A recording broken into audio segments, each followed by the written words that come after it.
चलो बाळको આપણે ભણી રહ્યા છે ચેપ્ટર નંબર 15 આર્થિક વિકાસમાં બાળકો આ ચેપ્ટરનો આ છેલ્લો મુદ્દો એમ જુઓ તો બાળકો ચેપ્ટરના સ્ટાર્ટિંગમાં જ આનો બીજો સવાલ આપ્યો છે પણ આપણે છેલ્લે ભણી રહ્યા છે કારણ કે અતિ મહત્વનો સવાલ છે બાળકો આર્થિક વૃદ્ધિ અને આર્થિક વિકાસ વચ્ચેનો તફાવત પરીક્ષામાં બાળકો તમે આમ ભાગ પાડીને પણ લખી શકો છો અને આ રીતે પણ તમે લખી શકો છો ચોપડીમાં તમને આ બહુ સુવ્યવસ્થિત આપ્યું છે બાળકો આ સવાલની મહત્વતા એટલી છે કે આને તમારે બહુ બાળકો ઝીણવટપૂર્વક સમજવો પડશે નહીં તો બાળકો કાંઈ ખ્યાલ નહીં આવે સમજી ગયા હું તમને આર્થિક વિકાસ શું છે ને આર્થિક વૃદ્ધિ શું છે હું તમને પહેલા સમજાવી દઉં બરાબર જેનાથી બાળકો આમાં તમને થોડોક ખ્યાલ આવવાનો પ્રયત્ન થશે અને થવો જોઈએ તો પહેલા બાળકો આર્થિક વિકાસ કોને કહેવાય તો બાળકો ચેપ્ટરના પહેલા દિવસે મેં તમને કીધું હતું કે આર્થિક વિકાસ કોને કહેવાય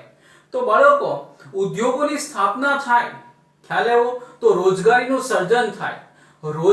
સર્જન થાય તો લોકોને આવકમાં વધારો થાય લોકોની આવકમાં વધારો થાય તો લોકોના જીવન જરૂરિયાતની જે ચીજવસ્તુ છે એ સંપૂર્ણપણે સંતોષાય જીવન જરૂરિયાતની ચીજવસ્તુ સંપૂર્ણપણે સંતોષાય તો એ જીવન ધોરણનું સ્તર કેવું આવે ઊંચું આવે જીવન ધોરણનું સ્તર ઊંચું આવે જે દેશના લોકોના જીવન ધોરણનું સ્તર ઊંચું હોય એ દેશની માથાદીઠ આવકમાં શું થાય વધારો અને આ માથાદીઠ આવકમાં જો સતત વધારો થતો જાય ને બાળકો તો એને કહેવાય આર્થિક વિકાસ એને શું કહેવાય આર્થિક વિકાસ ખ્યાલ આવ્યો તો બાળકો આને આર્થિક વિકાસ કહેવાય બીજી એક બાબત તમને કહું બાળકો તો જો વ્યાપારનો વિકાસ થાય રોજગારીનું સર્જન થાય સેવા ક્ષેત્રનો વિકાસ થાય આના કારણે પણ બાળકો દેશની રાષ્ટ્રીય આવકમાં માથાદીઠ આવકમાં વધારો થાય આને પણ શું કહેવાય છે આર્થિક વિકાસ ખ્યાલ આવ્યો જ્યારે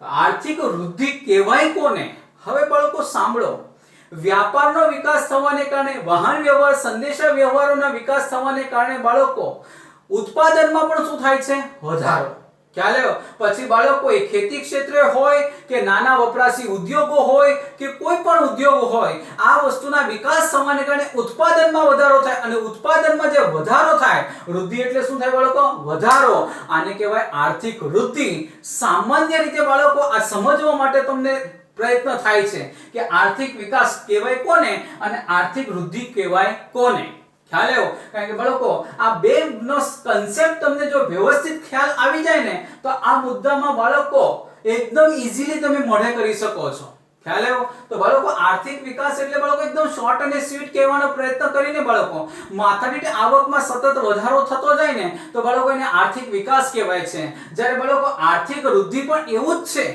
પણ બાળકો આર્થિક વિકાસ થવાને કારણે ઉત્પાદનમાં જે વધારો થાય છે ને આ વધારો એટલે બાળકો શું કહેવાય આર્થિક વૃદ્ધિ હું તમને એક ઉદાહરણ દ્વારા બાળકો સમજાવવાનો પ્રયત્ન કરું છું જે તમને બાળકો ચોપડીમાં બહુ સુવ્યવસ્થિત આપ્યું છે ખ્યાલ આવ્યો મુદ્દા નંબર 2 આપણે સીધો ચલાવીએ છીએ કે અર્થતંત્ર એટલે બાળકો દેશ ખ્યાલ આવ્યો અર્થતંત્રમાં થતા નવા સંશોધનોને આધારે ઉત્પાદનમાં થતો વધારો એ આર્થિક વિકાસ થાય છે હા બાળકો જો કે અર્થતંત્રમાં દેશની અંદર નવા સંશોધનો થતા જાય દાખલા તરીકે બાળકો નવા બિયારણોનું સંશોધન થાય નવા બિયારણોનું બાળકો સંશોધન થાય કે શોધખોળ થાય કે બનાવવામાં આવે આ ઉપરાંત બાળકો નવું રાસાયણિક ખાતર ઉમેરવામાં આવે કે બિયારણો બાળકો સંશોધન કરવામાં આવે તો સ્વાભાવિક છે આ સંશોધનને કારણે ઉત્પાદનમાં શું થાય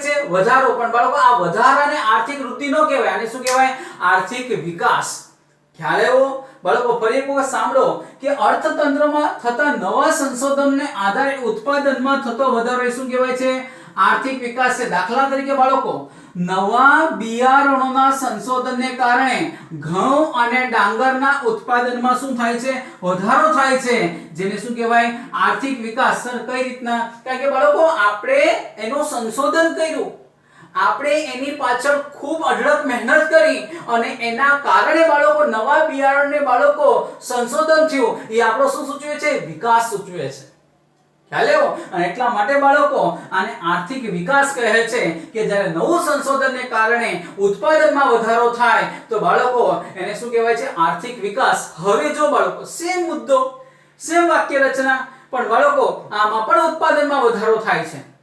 દાખલા તરીકે બાળકો પહેલા તમારી પાસે 8 વીઘા જમીન હતી.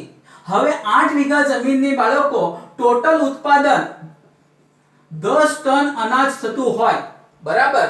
બાળકો 8 વીઘા જમીનમાં 10 ટન અનાજ થતું હોય. હવે બાળકો તમારી પાસે 8 વીઘાની જગ્યાએ તમારી પાસે 16 વીઘા જમીન થઈ જાય. 8 વીઘાની જગ્યાએ બાળકો તમારી પાસે કેટલા જમીન થઈ જાય? 16 વીઘા. તો બાળકો જમીનના વિસ્તારમાં શું થયો? વધારો. શું થયો? વધારો. વધારો એટલે શું કહેવાય બાળકો? વૃદ્ધિ. તો સ્વાભાવિક છે બાળકો કે 8 ની જગ્યાએ 16 વીઘા જમીન થઈ એટલે બાળકો જમીનમાં શું થયો? વધારો. તો શું બાળકો ઉત્પાદનમાં વધારો થાય? હા, કારણ કે 8 ટનમાં જો 8 વીઘા જમીનમાં 10 ટનનું ઉત્પાદન થતું હોય તો 16 વીઘામાં બાળકો 20 ટન અનાજનું શું થાય બાળકો? ઉત્પાદન. પણ આ 20 ટન અનાજનું ઉત્પાદન થયું શેના કારણે?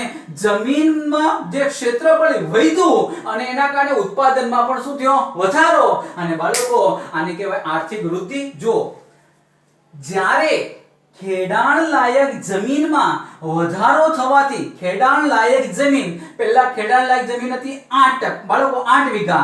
હવે ખેડાણ લાયક જમીનમાં વધારો થયો. કેટલો થયો? 16%. તો બાળકો થવાથી ખેતી લાયક ઉત્પાદનમાં પણ શું થાય છે બાળકો? વધારો થાય. તો એને શું કહેવાય? આર્થિક વૃદ્ધિ.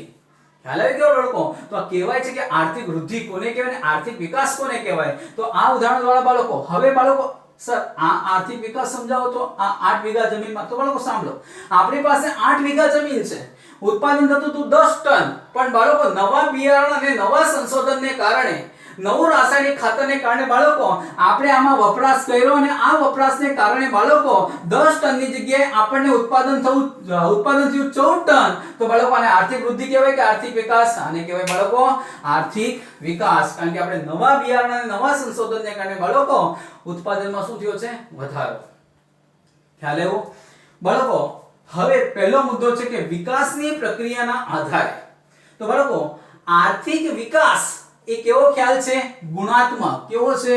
ગુણાત્મક. બાળકો આ પરીક્ષામાં અવારનવાર પૂછાય છે કે આર્થિક વિકાસ એ કેવો ખ્યાલ છે? ગુણાત્મક. જ્યારે આર્થિક વૃદ્ધિ એ કેવો ખ્યાલ છે? પરિમાણાત્મક. કેવો ખ્યાલ છે? પરિમાણાત્મક. હા બાળકો, ગુણાત્મક ખ્યાલ છે અને પરિમાણાત્મક ખ્યાલ છે. કારણ કે બાળકો વૃદ્ધિમાં વૃદ્ધિ થયો બાળકો, વધારો થયો, તો વૃદ્ધિથી વધારો કેટલો થયો એ આપણને ચોક્કસ માપી શકાય છે. દાખલા તરીકે અહીંયા 10 ટન હતું અને થયું કેટલું? 20 ટન. તો બાળકો એને કહેવાય છે પરિમાણાત્મક. આર્થિક વિકાસ એ પ્રથમ અવસ્થા છે, જ્યારે આર્થિક વૃદ્ધિ એ આર્થિક વિકાસ પછીની શું છે બાળકો? અવસ્થા છે. સ્વાભાવિક છે બાળકો કે વ્યાપારનો વિકાસ થાય, આવકમાં વધારો થાય, રોજગારીનું નિર્માણ થાય, આ પહેલી અવસ્થા છે. ખ્યાલ આવ્યો? અને પછી બાળકો ઉત્પાદનમાં વધારો થાય એ બીજી અવસ્થા છે. એટલે શોર્ટ એન્ડ સ્વીટ બાળકો કહેવાનો માધ્યમ એવું છે કે આર્થિક વિકાસ એ પ્રથમ અવસ્થા છે. આર્થિક વિકાસ થયા પછી જ શું થાય છે? ઉત્પાદનમાં વધારો. એટલે શું થાય છે? આર્થિક વૃદ્ધિ. ત્યાર પછી બાળકો આ મુદ્દો તો જોયો બાળકો આપણે. બીજું ત્રીજો મુદ્દો બાળકો વિકસિત અને વિકાસશીલ દેશોના સંદર્ભમાં. બાળકો વિકસિત અને વિકાસશીલ દેશોના સંદર્ભમાં જો બંનેની વાક્ય રચના એક જ સરખી છે. જો વિકસિત દેશોની રાષ્ટ્રીય આવકમાં થતો વધારો એને કહેવાય આર્થિક વૃદ્ધિ, જ્યારે વિકાસશીલ દેશોની રાષ્ટ્રીય આવકમાં થતો વધારો એને કહેવાય આર્થિક વિકાસ. બાળકો બંનેની વાક્ય રચના એક જ સરખી છે, પણ એક દેશમાં રાષ્ટ્રીય આવકમાં વધારો થાય ને તો એને કહેવાય છે આર્થિક વૃદ્ધિ, અને બીજા દેશની રાષ્ટ્રીય આવકમાં વધારો થાય ને એને કહેવાય છે આર્થિક વિકાસ.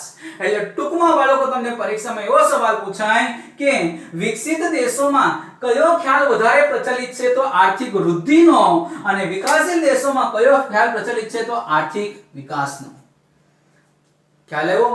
ખબર પડી? તો બાળકો આ રીતના આ 3 માર્ક્સનો સવાલ છે બાળકો, અને તફાવતમાં તમને પરીક્ષામાં પૂછી શકાય. ખ્યાલ આવ્યો? ભૂતકાળમાં બાળકો એકાદ બે વખત આ સવાલ પરીક્ષામાં પૂછાઈ ગયો છે. અતિ મહત્વનો સવાલ છે બાળકો. અહીંયા ચેપ્ટર નંબર 15 પૂરું થાય છે. ખ્યાલ આવ્યો? હવે બાળકો આ ચેપ્ટર નંબર 15 માં તમારે સ્વાધ્યાયમાં કયા સવાલ લખવાના છે ને એ હું તમને મોકલી આપીશ. ખ્યાલ આવ્યો? આવતા લેક્ચરથી આપણે નવા ચેપ્ટરની શરૂઆત કરીશું.